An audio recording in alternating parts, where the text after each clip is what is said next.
हनुमान चालीसा विवाद में राणा दंपत्ति की जमानत पर आज आएगा फैसला। पिछली सुनवाई पर सेशंस कोर्ट ने फैसला सुरक्षित रखा था। राणा दंपत्ति पर है राजद्रोह का मामला, दोनों ने आरोपों को किया खारिज। मुंबई पुलिस ने किया था जमानत का विरोध, दोनों पर पहले से दर्ज केस का दिया था हवाला।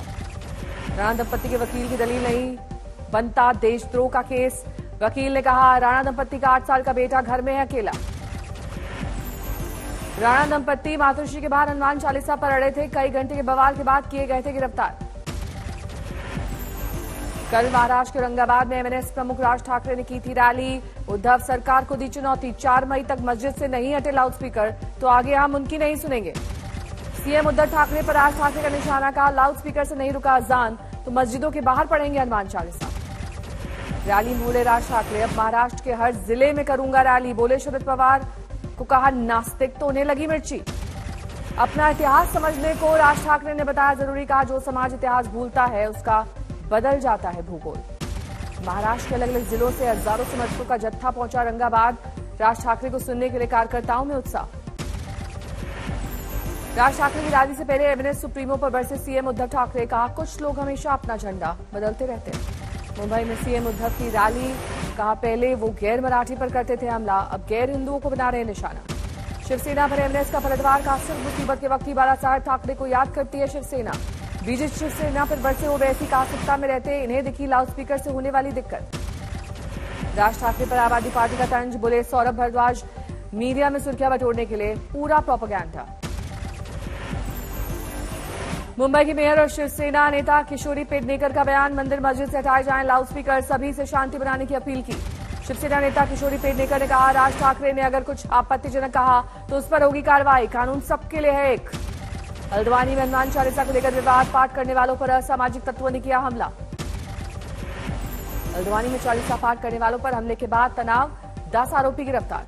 आज बेंगलुरु जाएंगे गृह मंत्री, खेलो इंडिया इवेंट में लेंगे हिस्सा। कर्नाटक में कैबिनेट विस्तार पर भी चर्चा। कुमार विश्वास को पंजाब हरियाणा हाईकोर्ट से मिली राहत, आपत्तिजनक बयानबाजी के आरोप में गिरफ्तारी पर लगी रोक। देश भर में गहराते बिजली संकट को लेकर एक्शन में केंद्र सरकार, गृह मंत्री अमित शाह के घर हुई बैठक। बिजली संकट पर शाह के घर हो रही बैठक में ऊर्जा मंत्री और कोयला मंत्री भी हुए शामिल। प्रशांत किशोर बना सकते हैं अपनी नई पार्टी की आज ट्वीट, जनता के बीच जाने का वक्त आ गया है, जन स्वराज के पथ पर हो अग्रसर, शुरुआत बिहार से। यूपी के सीएम योगी आदित्यनाथ ने सभी 75 जिले के रोस्टर के मुताबिक बिजली आपूर्ति सुनिश्चित करने का दिया आदेश, कहा केंद्र से बिजली आपूर्ति से मिल रही है पूरी मदद। यूपी के चंदौली में योगी सरकार की पुलिस पर लगा बर्बरता का आरोप, पुलिस की पिटाई से एक लड़की निशा यादव की मौत, बहन के घायल होने पर आरोप, बरपा हंगामा। गैंगस्टर कन्हैया यादव की तलाश में सैयद राजा थानाध्यक्ष उदय प्रताप सिंह ने उसके घर पर दी थी दबिश। घर पर उस वक्त गैंगस्टर के बजाय उसकी 2 बेटियां ही थी मौजूद। पुलिस कि ये साबित किया जाता कि आत्महत्या, तो ये लोग मार कर दी को वहाँ पे। पुलिस के कन्हैया के घर लौटने के बाद गांव वालों को मिली जानकारी, कन्हैया यादव की बड़ी बेटी निशा की हो चुकी है मौत, छोटी बेटी गुंजा यादव बुरी तरह से घायल। गुंजा ने बहन की हत्या को खुदकुशी का रंग देने का लगाया आरोप। मार के तो ये लोग मार कर दी को वहाँ पे साड़ी से बांध कर लटका दिए, ताकि ये साबित किया जाता कि आत्महत्या है। निशा की मौत की खबर फैलती गांव वालों ने किया हंगामा, एक एम्बुलेंस में की तोड़फोड़, हमले में 2 पुलिसकर्मी हुए घायल, अस्पताल में कराया गया भर्ती। ये बड़े वाला लड़की जो निशा यादव के पोस्टमार्टम में नहीं मिले चोट के निशान, होगी बिसरा जांच। हंगामा बढ़ते देख मौके पर पहुंचे डीएम, एसपी वाराणसी के कमिश्नर और आईजी, निष्पक्ष जांच का दिया भरोसा। आरोपी थानाध्यक्ष उदय प्रताप सिंह निलंबित। और ये परिवारजनों के द्वारा ये आरोप लगाया था, ये इंस्पेक्टर जो है जब यहाँ वारंट के लिए यहाँ घर पर आए थे तो ये बड़े वाला लड़की जो निशा यादव है उनके साथ मारपीट किया है और मारपीट करने के उपरांत उनका डेथ हो गई। पुलिसकर्मी घायल है, उनका समुचित इलाज कराया जा रहा है।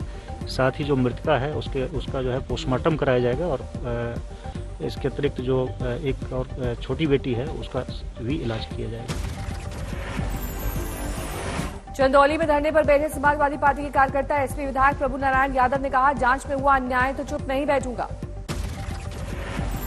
यदि कहीं से इसमें शिथिलता होगी, कहीं से लगेगा कि अन्याय होगा, तो हम सब चुप तो बैठेंगे नहीं। 3 दिवसीय यूरोपीय दौरे पर पहुंचे प्रधानमंत्री मोदी, जर्मनी की राजधानी बर्लिन पहुंचे पीएम। एयरपोर्ट पर पीएम का जबरदस्त तरीके से स्वागत। एयरपोर्ट से होटल पहुंचे पीएम मोदी। होटल में हुआ भव्य स्वागत। मोदी और भारत माता की जय के लगे नारे। वंदे भारत माता के जय, भारत माता के जय, भारत माता के जय।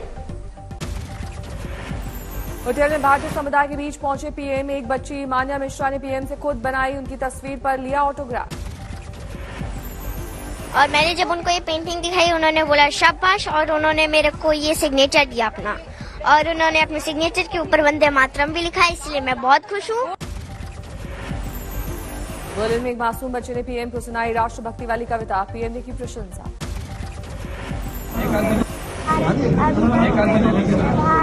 जीवन सुमन चढ़ाकर आराधना करेंगे तेरी जन्म जन्म भर हम अर्चना सबका मेल ले लो शहर के भीतर मौजूद भारतीय समुदाय में पीएम मोदी से हाथ मिलाने और उनके पैर छूने की मची होड़। पीएम मोदी के साथ सेल्फी लेने की दिखी होड़। पीएम मोदी ने किसी को भी नहीं किया निराश। आज बर्लिन में पीएम मोदी को शाम 4:15 बजे दिया जाएगा guard of honour. PM Modi 25 से ज्यादा कार्यक्रमों में शिरकत करेंगे। जर्मन चांसलर ओलाफ शॉल्ज से करेंगे मुलाकात। जर्मनी की नई सरकार के साथ पीएम की अहम बात। शाम को Indo Germany inter governmental consultation की मीटिंग में लेंगे हिस्सा। जर्मनी में पीएम लेंगे बिजनेस राउंड टेबल मीट में हिस्सा। जर्मनी में रह रहे भारतीयों से भी करेंगे मुलाकात।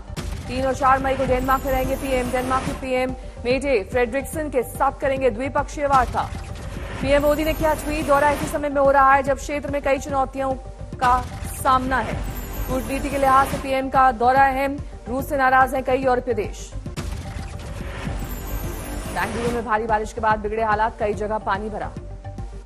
बेंगलुरु में कई जगह पड़े ओले। गर्मी से राहत लेकिन आवाजाही में दिक्कत। कोलकाता में कई इलाकों में बारिश। गर्मी से मिली राहत। अमृतसर में गर्मी से लोग परेशान। वाटर पार्क का ले रहे हैं मजा। धर्मशाला में तेज गर्मी। धूल भरी आंधी से सैलानी हो रहे हैं परेशान।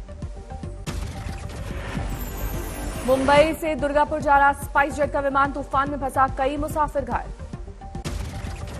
खराब मौसम की वजह से विमान हवा में काबू से हुआ बाहर। कुछ मुसाफिरों को लगी ज्यादा चोटें। यूपी में बढ़ते पारे के साथ अयोध्या में सरयू तट पर बड़ी भीड़। मंदिर परिसर के बीच लाए गए सरयू के जल से स्नान करते दिखे सैकड़ों लोग। अयोध्या दर्शन को पहुंचे लोग गर्मी से निजात पाने के लिए अपनाए तरह तरह के तरीके। झरने जैसे सरयू के तेज प्रवाह का उठाया लुत्फ। हरिद्वार में भी हर की पैड़ी पर श्रद्धालुओं का लगा तांता। तपती गर्मी में भाया आस्था का स्नान। गंगा तट पर हजारों की भीड़। गोरखनाथ मंदिर पर हमले की जांच संभाल सकते एनआईए। हमलावर मुर्तजा अब्बासी का आईएसआई से आया कनेक्शन सामने। कमर दर्द की शिकायत के बाद अभिनेता धर्मेंद्र अस्पताल में भर्ती। बाद में मिली छुट्टी। वीडियो संदेश करके कहा मैं ठीक हूं। मुझे हॉस्पिटल की सैर करनी पड़ी। 2-4 दिन तो मुश्किल हुआ। तो anyway I am back with your good wishes. Greater Noida के दादरी में तेज रफ्तार होंडा सिटी नहर में गिरी। 1 की मौत 4 घायल। कार के हादसे में घायल सभी लोगों को अस्पताल में कराया गया भर्ती। ड्राइवर को नींद आने की वजह से हुआ हादसा। बुलडोजर एक्शन के खिलाफ दायर याचिका पर आज सुप्रीम कोर्ट में सुनवाई। जमीयत उलेमा हिंद ने दायर की है याचिका। याचिका में जमीयत ने दी है दलील बुलडोजर के निशाने पर अल्पसंख्यक। जहांगीरपुरी मामले में सुप्रीम कोर्ट ने रोका था bulldozer action. Sarojini Nagar JJ cluster को हटाने के खिलाफ दायर की थी याचिका पर आज सुनवाई। शाहीन बाग में डिमोलिशन को लेकर संदेह। पुलिस से सुरक्षा देने से फिलहाल किया इनकार। शाहीन बाग और आसपास के इलाकों का किया गया था सर्वे। साउथ एमसीडी डिमोलिशन की तैयारी। खरगोन में पुलिस ने निकाला फ्लैग मार्च। कुछ दिन पहले हुई थी हिंसा। खरगोन में एमपी पुलिस बरत रही सतर्कता। ड्रोन कैमरे से हो रही निगरानी। बिहार के डिप्टी सीएम तारकेश्वर का बयान। लाउडस्पीकर मुद्दे की जरूरत पड़ी तो बिहार में भी होगा एक्शन। नोएडा में दिलाने वाली वारदात। पति को कैंसर की पुष्टि होने पर पति पत्नी दोनों ने किया सुसाइड। बुंदेलखंड दौरे पर गए योगी के मंत्री गिरीश चंद्र यादव को सर्किट हाउस में चूहे ने काटा। सांप के शक में देर रात पहुंचे अस्पताल। यूपी में कुल कोरोना एक्टिव केसेस की संख्या 1,500 के पार। सीएम योगी ने दिए प्रदेश में सख्ती बढ़ाने के निर्देश। 4 जिलों में अलर्ट जारी।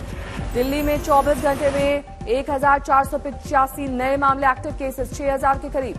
दिल्ली में नए केसेस के साथ बड़ी संक्रमण दर, अब 5% के करीब पहुंची दर। महाराष्ट्र में मास्क पहनना जरूरी नहीं, अगर केस बढ़े तो छूट पर फिर होगा विचार। लखीमपुर खीरी में स्वास्थ्य केंद्र की अजीब लापरवाही, कोरोना वैक्सीन की जगह लगाया रेबीज का टीका। जालौर में टोल प्लाजा पर बदमाशों का हमला, रंगदारी वसूलने की कोशिश। लखनऊ में ग्राम प्रधान के सगे भाई पर बदमाशों ने बरसाई गोलियां, प्रधान का भाई घायल। रामपुर में मृत मिला तेंदुआ, वन विभाग ने बैठाई जांच। उदयपुर में अवैध शराब का जखीरा पकड़ा, हरियाणा से की गई थी तस्करी। इंदौर की बाणगंगा पुलिस ने पुलिस के दर्ज किया रेप का मामला, युवती ने शादी का झांसा देकर यौन संबंध बनाने का लगाया आरोप, आरोपी फरार। राजस्थान के भीलवाड़ा में तिरंगे की रोशनी से सजी मस्जिद, हबीबी मस्जिद को देखते बड़ी तादाद में उमड़े लोग। हैदराबाद में ईद से पहले रौनक, चार मीनार के आसपास खरीदारी के लिए उमड़े लोग। पटना में ईद की खरीदारी की धूम, बाजारों में दिखाई दी भीड़। लखनऊ में भी नहीं दिखा चांद, आज 30वां रोजा और कल मनेगी ईद। दिल्ली के जामा मस्जिद इलाके में ईद की रौनक, लोग कर रहे हैं पर्व की तैयारी। आईपीएल के पहले मैच में लखनऊ ने दिल्ली को हराया, 6 रन से मिली जीत। लखनऊ ने दिया 96 रन का लक्ष्य, 7 विकेट पर 189 रन बना पाई दिल्ली कैपिटल्स। लखनऊ की जीत के हीरो बने कप्तान केएल राहुल, खेली 77 रन की पारी। लखनऊ के दीपक हुड्डा ने भी बल्ले से दिखाया कमाल, 34 गेंद पर बनाए 52 रन। लखनऊ के मोहसिन खान की गेंदबाजी में धमाल, 4 ओवर में 16 रन देकर झटके 4 विकेट। दिल्ली पर जीत के बाद लखनऊ के 14 अंक, आईपीएल में दूसरे पायदान पर पहुंची टीम। आईपीएल के दूसरे मैच में चेन्नई ने हैदराबाद को हराया, धोनी की टीम ने 13 रन से जीता मैच। चेन्नई ने पहले खेलते हुए बनाए 202 रन, 6 विकेट पर 189 रन ही बना पाई हैदराबाद की टीम। ऋतुराज और कॉन्वे दोनों ने जड़ा अर्धशतक, 99 रन पर आउट हुए ऋतुराज। आज कोलकाता और राजस्थान रॉयल्स के बीच मुकाबला, कोलकाता के लिए आगे बढ़ने के लिए मैच जीतना जरूरी।